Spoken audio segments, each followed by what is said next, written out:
기도하겠습니다. 하나님 감사합니다. 우리의 좋은 목자이심을 믿습니다. 우리는 주님의 어린 양입니다. 주님께서 오늘도 예배 가운데 우리를 인도하셨사오니 이 예배를 통하여 우리의 마음을 다하여 힘을 다하여 주님 앞에 나아갈 때 영광받아 주시옵시고, 하나님께서 주신 말씀을 통하여 우리의 심령이 살아나게 하시고 영의 살을 찌우게 하여 주시옵시고 지혜를 부어 주시옵소서. 하나님, 말씀을 통해 분별하기 원합니다. 말씀을 통해 주님의 뜻을 알기 원합니다. 그리고 말씀을 따라 살아가기 원합니다. 주님, 우리의 마음에 성령의 충만함을 허락하여 주셔서 하나님 영적으로 민감하게 하시고 모든 죄를 이기고 사단의 권세를 무너뜨릴 수 있도록 성령께서 인도하여 주시옵소서. 감사하며 예수님의 이름으로 기도합니다. 아멘. 오늘 우리 하나님의 말씀은 빌립보서 2장입니다. 빌립보서 2장 9절에서 11절 말씀입니다. 빌립보서 2장 9절에서 11절입니다. 제가 주는 성경책은 신약성경 319페이지입니다. 빌립보서 2장 9절에서 11절입니다. 우리 함께 읽도록 하겠습니다. 이러므로 하나님이 그를 지극히 높여 모든 이름 위에 뛰어난 이름을 주사 하늘에 있는 자들과 땅에 있는 자들과 땅 아래에 있는 자들로 모든 무릎을 예수의 이름에 꿇게 하시고 모든 입으로 예수 그리스도를 주라 시인하여 하나님 아버지께 영광을 돌리게 하셨느니라. 아멘. 할렐루야. 오늘의 말씀을 통해 하나님께서 우리들에게 지혜를 주실 줄 믿습니다. 또 말씀을 통해 저희들이 깨닫고 말씀을 통해서 승리하게 하실 줄 믿습니다. 제가 이제 강도사고시, 목사고시를 준비하면서 반드시 읽어야 할 책이 있었어요. 웨스턴 미스턴 신앙 고백서라고 있는데요. 또 대요리 문답, 소요리 문답이라고 있는데 이 책을 꼭 읽었어야 합니다. 여러분들도 기회가 되시면 이 책을 읽으시면 좋습니다. 물론 내용이 교리여서 좀 딱딱할 수 있으나 이 내용은 굉장히 우리들의 신앙의 기본을 다질 수가 있고요. 그리고 무엇이 진리인지를 깨달을 수가 있습니다. 이 책을 이제 칼빈주의 신학을 담고 있는 개혁주의의 중요한 문서입니다. 그래서 항상 고시를 보기 전에 이 책을 읽었는지 안 읽었는지를 물어봅니다. 그리고 이 책의 모든 내용을 다 하나님의 말씀으로 받는지 안 묻는지도 물어봅니다. 이 책을 보면요, 책의 내용은 그렇게 많지가 않습니다. 짧아요. 그런데 그 밑에 풋노트, 각 주가 굉장히 많이 달려 있습니다. 왜냐하면 이 책에서 하고 있는 모든 내용은 다 성경에 있는 구절에서 근거로 되어져 있다라는 것을 확인하기 위해서 사실 책 내용만 보면 굉장히 짧은 책인데 그 풋노트 때문에 책이 두꺼워지는 정도로 모든 것이 다 성경, 하나님의 말씀으로 되어져 있다라고 이야기합니다. 이 책에서도 이야기하는 것은 결국엔 5가지입니다. 종교개혁 때 주장하는 5가지인데요. 오직 성경, 오직 그리스도, 오직 은혜, 오직 믿음, 그리고 마지막 오직 하나님의 영광. 이것은 우리의 신앙에서도 굉장히 중요합니다. 모든 것은 다 성경으로, 그리고 모든 것은 다 예수로, 그리스도로, 하나님 중심으로, 그리고 하나님께 영광을 돌리는 삶이 우리에게 주어지는 하나님의 은혜다라는 것을 알 수가 있어요. 근데 이 책에 보면요, 대요리 문답에 46번부터 50번까지는 그리스도의 낮아지심에 대한 이야기고요, 51번부터 54번까지는 그리스도의 높아지심에 대한 이야기입니다. 51번은 질문이 이렇습니다. 그리스도의 높아지심은 어떠한가? 내용을 보면 그리스도의 높아지심은 예수 그리스도의 부활과 승천과 하나님 아버지의 우편에 앉아 계시는 것과 그리고 세상을 심판하러 오시기 위해 다시 오실 예수 그리스도에 대해서 말씀하고 있어요. 오늘 읽은 9절의 말씀이 바로 이 내용을 이야기하는 것입니다. 사람이 예수 그리스도를 높이기 때문에 그가 높아지는 것이 아니다라는 거지요. 9절 말씀을 다시 보면요, 이러므로 하나님이 그를 지극히 높여 모든 이름 위에 뛰어난 이름을 주사. 아멘. 사람이 만든 우상은요, 사람이 높여야지만 높여지는 우상이지만 예수 그리스도는 절대 그렇지 않습니다. 우리가 높이든 높이지 않든 상관없이 주님은 이미 높으신 분이신 거예요. 하나님께서 그를 높이셨다라고 말씀하고 있어요. 높임을 받기에 높아지는 것이 아니다라는 거지요. 이미 그는 높임 가운데 계시는 분이시다라는 겁니다. 우리의 모든 마음과 행위로 인하여서 예수님이 구원자가 되신 분이 아니에요. 하나님께서 이 세상을 창조하시기 전부터 이 모든 것을 하나님의 뜻 가운데 역사하여 주셨고, 하나님의 사랑하심과 하나님의 긍휼하심으로 인하여 죄인된 우리를 살리시기 위해 예수 그리스도를 낮추기도 하셨고, 그리고 또 예수님을 높이게 하신 분이 바로 하나님이십니다. 여러분, 예수님의 뜻이 무슨 뜻입니까? 구원자다라는 뜻이지요. 또 예수님에게 또 다른 이름이 있으시지요. 임마누엘, 내가 너희와 항상 함께하리라. 그리고 또 그리스도는 우리가 구약으로 보면 메사이아, 메시아입니다. 기름 부음을 받은 자. 예수님께서는요, 우리를 위해 이 땅에 오시는 그 모든 것이 낮아지심이에요. 우리는 이 낮아지심을 통해서 생명을 얻었습니다. 예수님께서 낮아지시기 위해 모든 하늘의 보좌를 다 버리시고 하늘 영광 다 버리시고 이 땅에 인간의 몸으로 오셨고, 인간의 몸으로 오셔서 우리와 같은 그 모든 고난과 고통을, 아픔을, 슬픔을 다 겪으셨고, 우리를 위하여서 채찍에 맞으시고 고통을 당하시고 십자가에 못 박혀 죽으시는 것이 바로 예수 그리스도의 낮아지심이에요. 교회는 마땅히 이것에 대해서 가르쳐야 하고 증거해야 합니다. 왜냐하면 주님의 낮아지심을 통해서 우리가 높임을 받은 거지요. 사망의 권세에 눌려있는 우리가, 죽어있는 우리가 주님이 낮아지심을 통해서 우리가 높아지게 된 거잖아요. 생명을 얻게 됐지요. 그런데 교회가 너무 여기에만 집중해요. 여러분, 중요한 것은요, 주님의 높아지심도 중요합니다. 낮아지신 만큼 주님의 높아지심도 중요한 거예요. 오늘 말씀에 보면 예수님의 높아지심은 어떻게 되어집니까? 바로 부활로부터 나타나는 거예요. 십자가의 죽으심으로 인하여 무덤에 계시나 낮아지심은 이제 거기서 끝이 나고요, 부활하심을 통해 사망 권세를 이기시고 무덤을 이기시는 여기서부터 그리스도의 높아지심이 시작이 되어집니다. 오늘 또 말씀에 보면 10절에 이렇게 말씀하지 않습니까? 하늘에 있는 자들과 땅에 있는 자들과 땅 아래에 있는 자들로 모든 무릎을 예수의 이름에 꿇게 하시고. 아멘. 결국에 이 10절의 말씀은요, 이 땅의 모든 것들은 다 예수의 발 앞에 무릎을 꿇는다라고 말씀하고 있는 겁니다. 이것이 바로 주님의 높아지심인 거예요. 주님의 발 앞에 서 있을 때, 주님의 그 앞에 서 있을 때 그 누구도 무릎을 꿇지 않을 수 없다라는 것을 말씀하고 있어요. 어떤 목사님이요, 이렇게 고백을 하시더라고요. 어차피 우리는 다 주님이 오시는 그날에 이 땅의 모든 만물들은, 모든 이들은 다 무릎을 꿇게 될 것이다 라고 이야기를 하시면서, 그때 가서 무릎을 꿇을 것이면 차라리 나는 지금 무릎을 꿇겠다라고 말씀하시더라고요. 저는 이 말씀을 들으면서 너무나도 공감이 됐습니다. 어차피 꿇을 무릎이라면 여러분, 우리 지금 무릎을 꿇는 것이 좋습니다. 하나님의 영광에 있을 때 그 영광으로 말미암아 여러분, 우리가 감당할 수 없는 거예요. 여러분들이 혹시 연예인 만나보신 적 있으신가요? 텔레비전에서만 보던 연예인을 직접 만나본 적 있으신가요? 제가 처음으로 만나본 연예인은, 제가 기억나는 사람은 김미화 씨였던 것 같아요. 개그우먼 김미화 씨. 호주로 제가 어학연수를 갈 때 같은 비행기를 타고 갔고, 거기에는 한인교회가 딱 하나밖에 없었어요. 왜냐면 제가 간 호주는 대도시가 아니라 케언즈라는 시골이었어요. 굉장히 작은 곳이었고, 몰도 하나밖에 없고 극장도 하나밖에 없고 저녁 6시가 되면 다 문을 닫아서 깜깜한 지역인데, 그분이 거기에 왜 오셨는지 기억이 안 나요. 근데 그곳에 오셨는데 한인교회가 딱 하나밖에 없어서 예배드리러 왔다 거기서 만난 거예요. 텔레비전에서만 보던 분을 막상 만나니까, 여러분도 혹시 만나셨을 때 어떨지 모르겠는데 마음이 되게 희한합니다. 뭔가 되게 느낌이 이상해요. 왜냐면은 그 연예인을 봤다라는 것이, 근데 주님을 볼 때는 어떨까? 제가 플로리다 그 우리 테마파크 있잖아요. 성경으로 되어지는 테마파크, 바이블 테마파크가 있는데, 그곳에 가면 예수님을 만날 수가 있습니다. 예수님의 복장을 하신, 이제 예수님의 역할을 감당하시는 분이신데 목사님이세요.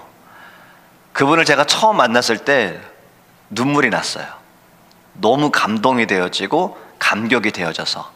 그래서 지금도 제 이 카카오톡 말고 다른 이제 뭐 페이스북 이런데 제 프로필 사진은 예수님하고 사진 찍은 그 사진이 아직도 있습니다. 역할만 하는 분을 만났을 때에도 내게 이렇게 눈물이 있는데 진짜 예수님을 만났을 때는 어떨까? 여러분은 어떻게 생각하세요? 한번 상상해 보셨습니까? 정말 예수님을 만날 때 어떨까? 우리가 주님을 만났을 때 주님 너무 만나고 싶었어요 라고 가서 예수님을 끌어안을까? 아니면 나도 모르게 다리에 힘이 풀려서 그 자리에 주저앉아가지고 막 울지 않을까? 너무 보고 싶어서. 반응은 다르겠지만요, 우리는 여기에서 이제 하나님의 영광을 보았으면 좋겠습니다. 여러분, 빛이 너무 밝으면 그 빛을 우리 쳐다보기가 어렵잖아요. 태양이 너무 강하고 따가우면 직접적으로 볼 수는 없잖아요. 하나님의 영광은요, 이 태양 빛보다 더 큽니다. 과연 내가 그 영광에 있을 때, 주님의 그 영광 앞에 있을 때 내가 그 영광을 바로 볼 수 있을까? 우리 이런 생각을 해본 적이 없어요. 그냥 늘 주님은 나를 위해 죽으신 분이시고, 주님은 나를 위해 고통을 당하신 분이시고, 주님은 나를 위해 핍박을 당하신 분이시다. 우리는 여기에만 우리의 자꾸 생각이 머물러 있는데요, 우리는 주님의 영광을 보아야 합니다. 그분의 높아지심. 사실 우리는 주님 앞에 우리의 모습으로는 우리는 설 수 없는 자들이에요. 한낱 옛날에 계급으로 따지면 정말 종들이, 노예들이 왕 앞에 설 수 없었잖아요.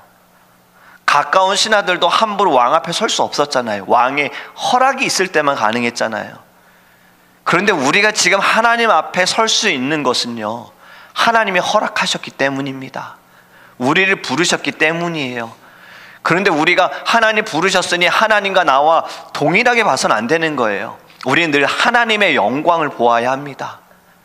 그분의 그 높으심에 낮고 낮음, 나를 인도하시는 그 은혜가 거기에서 감격이 되어져야 하는 거예요. 우리 너무나도 늘 주님의 낮아지심만 생각하다 보니까 정말 주님을 낮은 분으로만 보는 거예요. 여러분, 이제는요, 주님을 우리가 높여드리기를 간절히 원합니다. 주님의 발 앞에 모든 이들이 무릎을 꿇어야 할 때가 옵니다.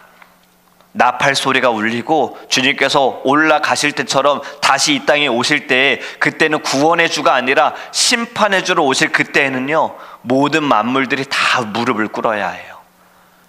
우리는 그 전에 주님께서 무릎 꿇게 하셨습니다. 하나님의 그 발 앞에 예수 그리스도의 그 은혜 가운데 우리를 무릎 꿇게 하셨습니다. 우린 그때마다 주님께 감사하기를 간절히 원합니다. 여러분, 무릎을 꿇는 이들이요, 그들이 행하는 것은 무엇이냐면요, 입으로 그리스도는 나의 주님이십니다라고 고백하는 거예요. 그리고 하나님 아버지께 영광을 돌리는 삶을 살아갑니다. 예수님을 그리스도로 믿는 이들은요, 늘 입술을 통해서 시인합니다. 주님만이 나의 답이십니다. 주님만이 나의 길이십니다. 주님만이 나의 능력이십니다. 한국에 갔을 때 요즘에 부르는 찬양이 이 찬양이더라고요. 예수님만이 나의 왕이십니다 라는 찬양이 있어요. 가사는요, 딱 이 가사밖에 없더라고요. 주님만이 왕이십니다. 주님만이 왕이십니다. 계속 가사가 이거밖에 없어요. 음만 좀 달라지는 건데요. 근데 그 찬양을 듣고 나서 들으면서 느껴지는 것이, 정말 내가 주님을 왕으로 모시고 있는가? 주님을 나의 일꾼으로 내가 생각하고 있지는 않는가? 주님, 제가 이 어려움이 있으니 해결해 주세요. 주님, 지금 제가 이렇게 아프니까 좀 고쳐주세요. 마치 내가 주인이고 주님을 종처럼 부리고 있지는 않는가? 이렇게 그 찬양을 들으면서 제 스스로에게 질문을 하더라고요. 여러분, 오늘 이 말씀을 통해서 정말 주님, 내가 높여드린다고 주님이 높아지실 분은 아니지만 우리의 삶에서 내가 정말 주님을 높이고 있는가를 우리 스스로 물었으면 좋겠습니다.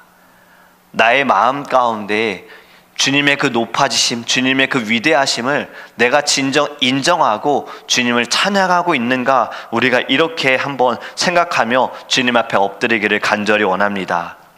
예수님께서 죽으실 때 어떠한 일이 벌어졌습니까?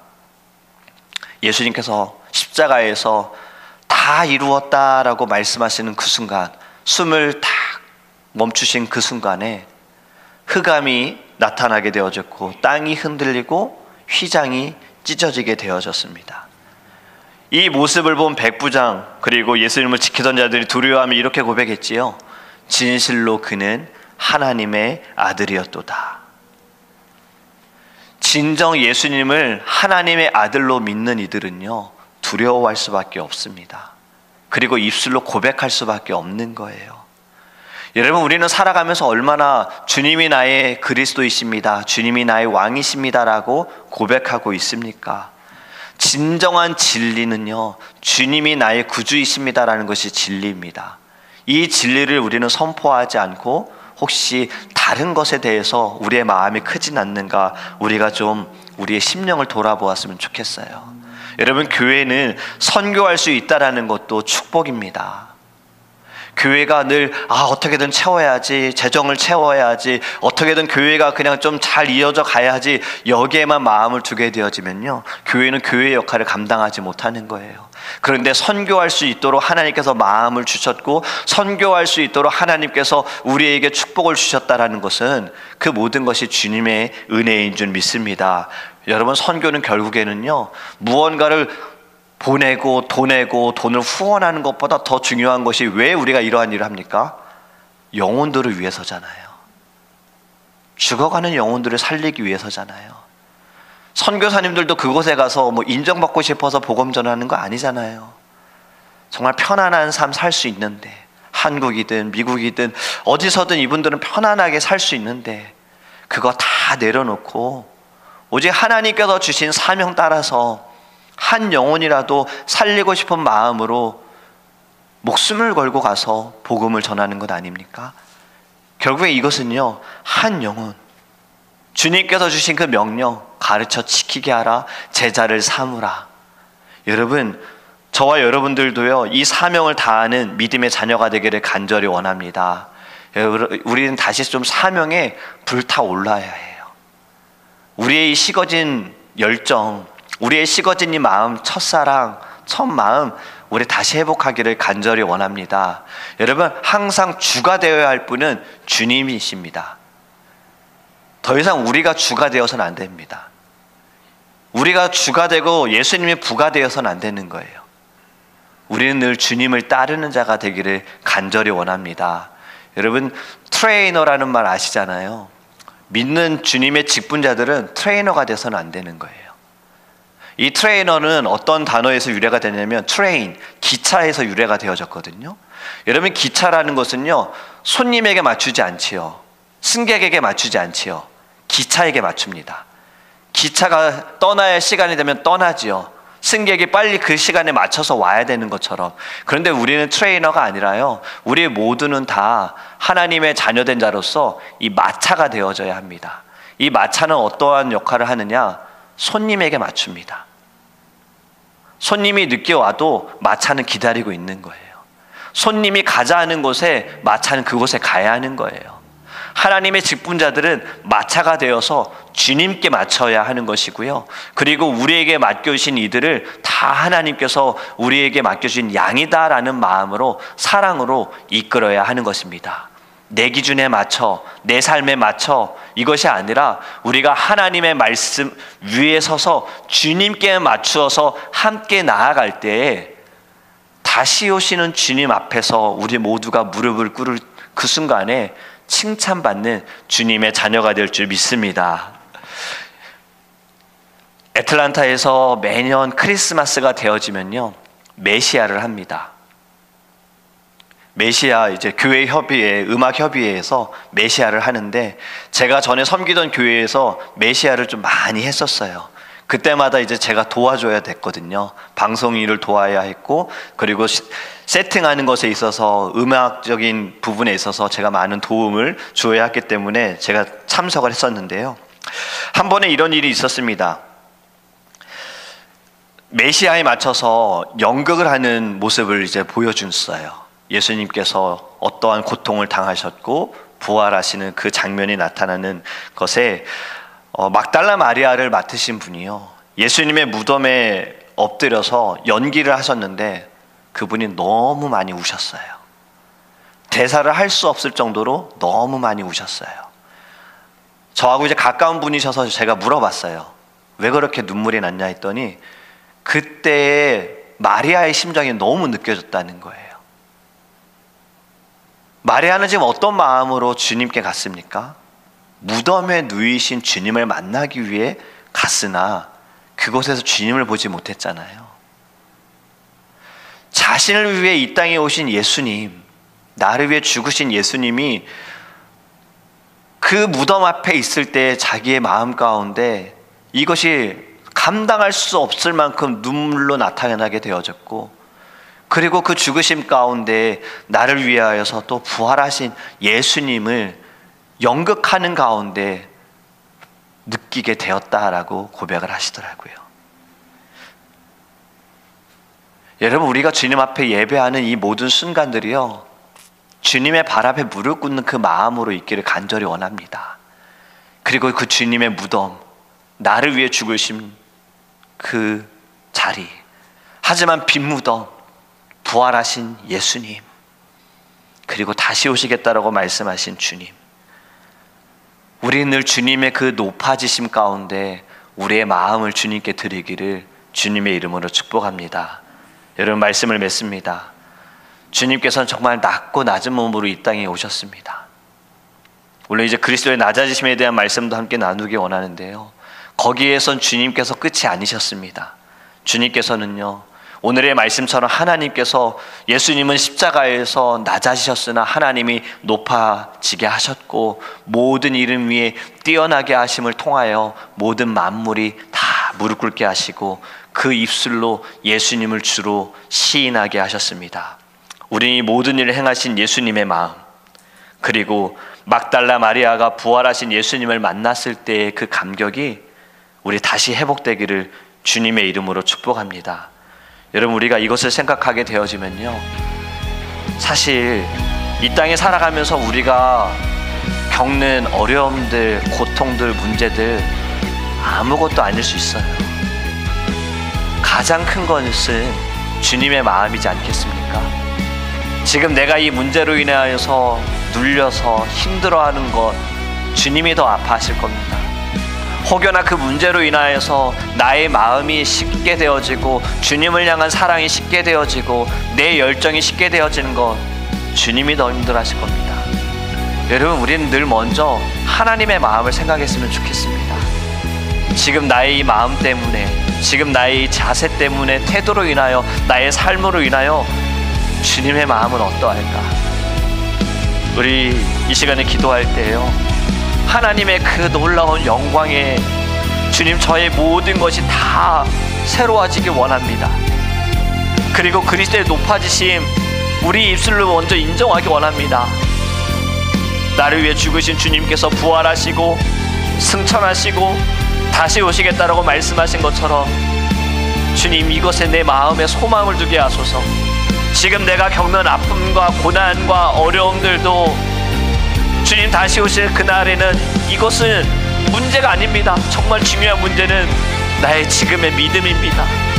내가 이전에 어떻게 신앙생활 했느냐, 이보다 더 중요한 것은 지금 내가 하나님께 얼마나 내 마음을 두고 있는가, 내가 이전에 주를 위하여 얼마나 헌신했는가 보다 더 중요한 것은 지금 나의 마음의 헌신은 어떠한가, 정말 주님을 기다리고 있는가, 이것을 하나님 깨달아 늘 주님의 발 앞에 엎드리게 하여 주시옵시고, 주님을 생각할 때마다 내 안에 눈물이 있게 하시고, 주님, 내 안에 첫사랑과 첫 마음이 회복되어지게 하소서. 우리 다 함께 주님을 부르시고 통성으로 기도하겠습니다.